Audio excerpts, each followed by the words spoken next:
Bismillahirrahmanirrahim. Assalamualaikum warahmatullahi wabarakatuh. Alhamdulillah wassalatu wassalamu ala Rasulillah wa ala alihi wa sahbihi wa man walah. Wa ba'd. A'udzu billahi minasyaitonir rajim wa bil haqqi anzalnahu wa bil haqqi nazal wa ma arsalnaka illa mubasysyiran wa nadhira wa qur'anan faraqnahu litaqra'ahu 'alan nasi 'ala mukthi wa nazzalnahu tanzila.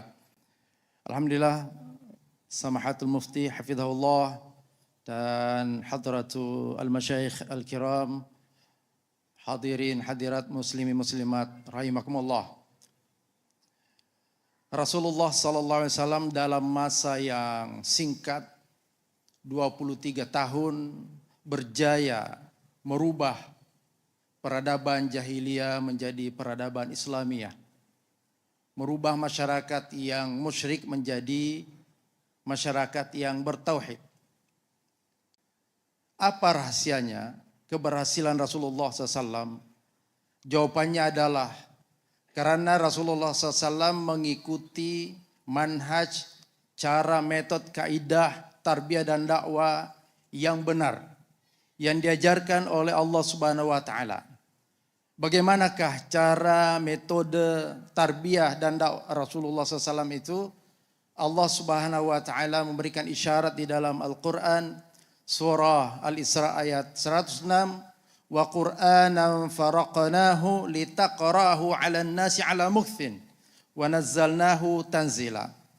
Al-Qur'an ini kami turunkan secara berangsur-angsur, secara bertahap, litaqra'ahu, agar engkau membacakan, mengajarkan 'alan nas, kepada manusia, 'ala mukthin, secara perlahan. Wa nazzalnahu tanzila, dan kami menurunkannya bahagian demi bahagian. Ulama menjelaskan, Syekh Abdurrahman As-Sa'di misalnya, bahwa makna litaqra'ahu ya ala mukthin artinya liyatadabbaruhu wa yatafakkaru fi ma'anihi wa yastakhriju 'ulumahu. Kenapa pengajaran Al-Quran ini dilakukan secara berangsur-angsur? Agar umat boleh mempelajari, memahami, mentadaburi, dan juga menggali ilmu yang terkandung di dalamnya. Ya. Dan Al-Quran ini diturunkan mufarraqan, ya, selama 23 tahun. Syai'an fa syai'an mufarraqan fi 23 sana. Allah menurunkan Al-Quran secara berangsur-angsur selama 23 tahun.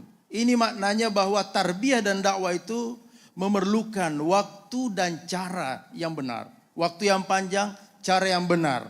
Dan cara yang benar itu adalah yang diajarkan oleh Rasulullah, oleh Allah SWT dan Rasulullah SAW. Itulah sebabnya untuk melakukan perubahan masyarakat jahiliyah yang bercanggah dengan ajaran Islam, Allah Subhanahu wa taala menurunkan ayat yang pertama, yaitu surah Al-Alaq 1 hingga 5, yang mencerahkan, menyadarkan, mengajak untuk berfikir. Ya, Iqra bismi rabbik, melakukan pembacaan kepada ayat-ayat qauliyah dan ayat-ayat kauniyah bismi rabbik, dengan tujuan untuk mengakui kebesaran keagungan Allah Subhanahu wa taala dan merasakan bahwa manusia sebagai makhluk adalah manusia yang lemah, punya keterbatasan, sehingga tauhidnya muncul. Nah, inilah yang dilakukan oleh Nabi SAW, sehingga kaum musyrikin di Mekah dan kemudian nanti masyarakat di Madinah yang memiliki budaya, tradisi, adat istiadat yang bercanggah, bertentangan dengan Islam, boleh menerima. Kenapa? Karena sudah tercerahkan. Dan Rasulullah SAW mentarbiyah mereka tahap demi tahap, syai'an fa syai'an. Nah, dan inilah rahasia kesuksesan Rasulullah SAW.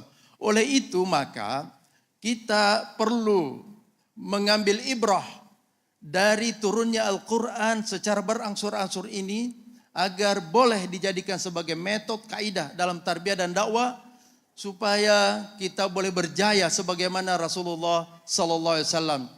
Kata Imam Malik, innahu lan yasluha akhiru hadhil umma illa bima saluha bi awwaluha. Bahwa umat ini Tak mungkin boleh kita perbaiki, melahirkan generasi seperti generasi Rasulullah SAW, kecuali menggunakan metode, manhaj.